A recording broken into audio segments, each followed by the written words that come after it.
अस्सलाम वालेकुम, welcome back to my YouTube channel. Female productive organs हम पढ़ रहे हैं, जिसमें हम ओवरी को पढ़ चुके हैं और आज के इस वीडियो में हम यूट्राइन ट्यूब्स को पढ़ेंगे। सबसे पहले हम देख लेंगे यूट्राइन ट्यूब्स को और क्या क्या कहते हैं। तो यूट्राइन ट्यूब को हम फिलोपियन ट्यूब और सेल्फनिक्स भी कहते हैं। अब इसकी डेफिनेशन देखें तो एक टॉर्शियस डक्ट है, यानी एक कैनाल है, डक्ट है। टॉर्शियस कहते हैं किसी का पाथवे एक तो स्ट्रेट होता है, इस तरह का पाथवे को हम टॉर्शियस पाथवे कहते हैं। तो एक टॉर्शियस डक्ट है जो कन्वे करती है उस साइट को ओवरीज से लेके यूट्रस तक। ठीक है, तो इस डायग्राम में देखें तो ये सारी हमारे पास जो टॉर्शियस डक्ट दिखाई हुई है ये सारी फिलोपियन ट्यूब है। तो ये सारा इसका यहाँ तक फिलोपियन ट्यूब है और यहाँ पे ओवरीज आती हैं। तो जब ओवरीज में हमारे पास साइकिल कंप्लीट हो जाता है, फीमेल रिप्रोडक्टिव साइकिल, तो जब एग प्रोड्यूस होगा, जब oogenesis होगी, तो यहाँ पे जब एग oocyte जब रिलीज़ होगा तो यहाँ से हमारे पास ये जो यूट्राइन डक्ट की फिम्बरी है, यहाँ से oocyte को कलेक्ट कर लेंगे और इसको लेके जाएंगे यूट्रस के पास और जहाँ जाके इम्प्लांटेशन हो जाएगी। So it is a tortuous duct that transfer the oocyte from ovary to the uterus.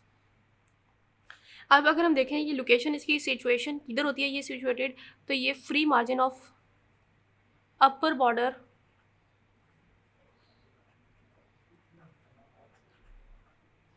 Broad ligament के।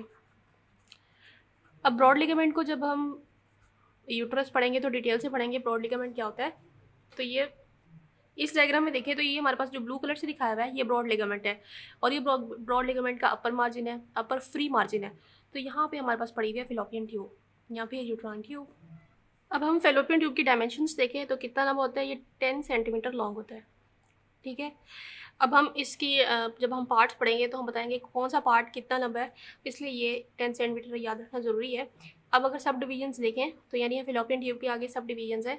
उसका पहला पार्ट है इनफांडिबुलम, जो कि लेटरल साइड पे होगा, लेटरल एंड पे होगा, यानी अवे फ्रॉम द यूट्रस, और फैनल शेप का होगा और वहाँ पे फिंगर लाइक प्रोजेक्शंस होंगे जिसको हम कहेंगे फिम्बरी, और एक फिम्बरी जो ओवरी के साथ अटैच होगी वो ज़रा लॉन्ग होगी और उसको हम कहेंगे ओवेरियन फिम्बरी।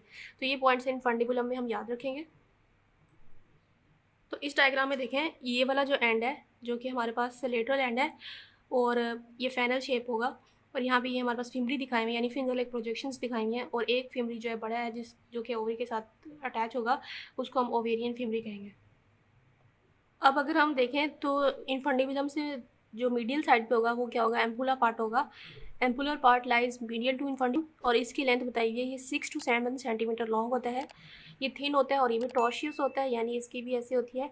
और ये हमारे पास अगर यूट्रस के लिहाज से देखें तो ये लेटरल साइड पे होता है और ये 2/3 बनाता है और 6 सेंटीमीटर हम पढ़ चुके हैं। और इसने अपर पोल ऑफ जो ओवरी का जो अपर पोल होता है उसके ऊपर आर्च बनाई होती है, यानी ऐसे करके बनाई होती है और यहाँ पे ओवरी होती है।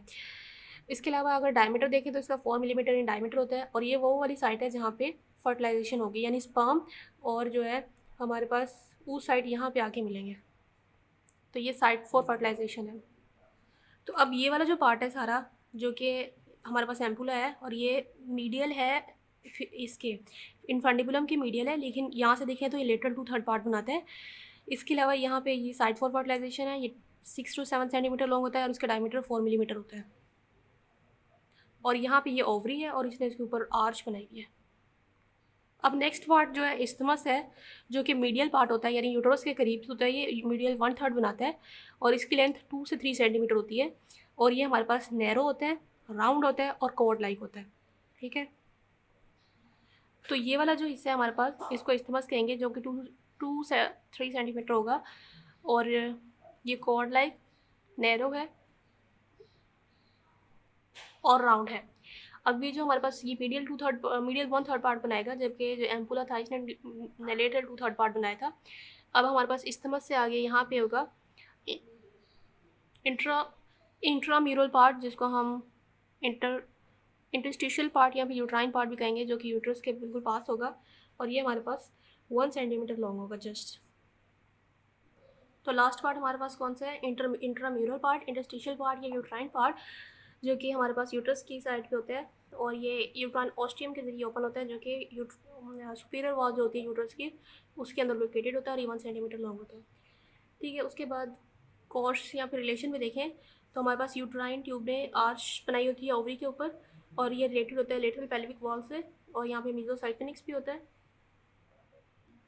तो लेटरल पेल्विक वॉल में जो है हमारे पास यूट्राइन ट्यूब ने आर्च बनाया होता है ओवरी के इर्द गिर्द, ओवरी के ऊपर से, और ये ओवरी के हमारे पास उसके एंटीरियर और पोस्टीरियर बॉर्डर से रिलेटेड होता है, जो कि हमने ओवरी वाली वीडियोस में पढ़ा था। इसके अलावा जो है इसके अपर पोल और मीडियल सरफेस से जो है रिलेटेड होगा। और अब मीजोसल्फिनिक्स क्या होता है? मीजोसल्फिनिक्स हमारे पास यूट्राइन ट्यूब और मीजोवेरियम के दरमियान में, मीजोवेरियम वो लिगामेंट होता है जो कि हमारे पास, जिसकी वजह से जो ओवरी है वो ब्रॉड लिगामेंट के पोस्टीरियर लेयर से अटैच होती है। तो मीजोवेरियम और यूट्राइन ट्यूब के दरमियान में जो स्पेस होती है, मतलब ब्रॉड लिगामेंट का वो वाला एरिया होता है, उसको हम कहते हैं मीजोसल्फिनिक्स।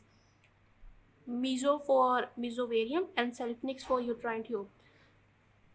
अब अगर हम ब्लड सप्लाई के देखें तो मीडियल टू थर्ड पार्ट जो था उसको सप्लाई करेगी यूट्राइन आर्टरी, जबकि हमारे पास जो लेटरल 1/3 पार्ट है उसको सप्लाई करेगी ओवेरियन आर्टरी। इसी तरह वेन्स होंगी, यानी यूट्राइन वेन और ओवेरियन वेन। अब नर्व सप्लाई देखें तो सिंपैथेटिक नर्व L2, यानी L2 से T10 से लेके L2 तक सेगमेंट जो होता है वो सप्लाई करता है, और ये हमारे पास डिराइव होता है हाइपोगैस्ट्रिक प्लेक्सिस से। इसके अलावा जो पैरासिम्पैथेटिक जो है नर्व सप्लाई वो मिलेगी वेगस नर्व से, जो और पैरासिम्पैथेटिक जो वेगस नर्व है वो लेटरल हाफ को सप्लाई करेगी, जबकि मीडियल हाफ को जो है S2 से S4 सेगमेंट तक सप्लाई करेगी। अब क्लिनिकल पॉइंट्स में देखें, अगर इन्फ्लेमेशन होगी सल्फिनिक्स की या फिर यूट्राइन ट्यूब की, उसको कहेंगे सेल्फिनजाइटिस, और inability to have child is called sterility. Sterility जिसको हम बांझपन भी कहते हैं, तो इसकी कॉमन कॉज क्या होती है? ट्यूबल ब्लॉकेज, जो कि बाय बर्थ भी हो सकती है और किसी इन्फेक्शन की वजह से भी हो सकती है। इसके अलावा हमारे पास है ट्यूबल प्रेगनेंसी, यानी कभी कभी यूट्रस की बजाय अगर यूट्राइन ट्यूब में ही जो है वो हमारे पास फर्टिलाइज्ड ओवम जो है वो अडेयर हो जाए और उसी के साथ ग्रो करने लग जाए, तो हम उसको ट्यूबल प्रेगनेंसी कहेंगे। तो जिस तरह हमारे पास एम्ब्रियो साइज लार्ज होता जाएगा, तो ये जो ट्यूब है वो, उसका डायमीटर इतना ज़्यादा नहीं होगा, तो उसकी वजह से वो रप्चर हो जाएगी। अब हमारे पास क्या है? ट्यूबेक्टमी। ट्यूबेक्टमी जो है फैमिली प्लानिंग के लिए की जाती है। जब किसी फीमेल ने अपनी फैमिली प्लानिंग करनी है तो उसकी वजह से उसके जो है हमारे पास यूट्राइन ट्यूब्स को दोनों साइड से जो है वो कट कर दिया जाता है, जैसे कि ये इस डायग्राम में हमें नज़र आ रहा है कि ये उसके स्टेरिलाइजेशन की जा रही है उसकी यूट्राइन ट्यूब को। उसके अलावा हमारे पास ट्रांसपोर्ट कैसे होती है उनकी? बस मेनली मस्कुलर कॉन्ट्रैक्शन से होती है। इसके अलावा जो सीलिया होते हैं वहाँ पे, उनकी मूवमेंट की वजह से जो लिम्फ है वो फ्लो करता है और यूट्रस की तरफ, और जो है एम्ब्रियो जो है उससे नरिशमेंट हासिल करता है। It nourishes the embryo. So इस वीडियो में इतना ही है। नेक्स्ट वीडियो में हम यूट्रस को पढ़ेंगे। अगर आपको ये वीडियो अच्छी लगी है तो इसको सब्सक्राइब करना चैनल को ना भूलें।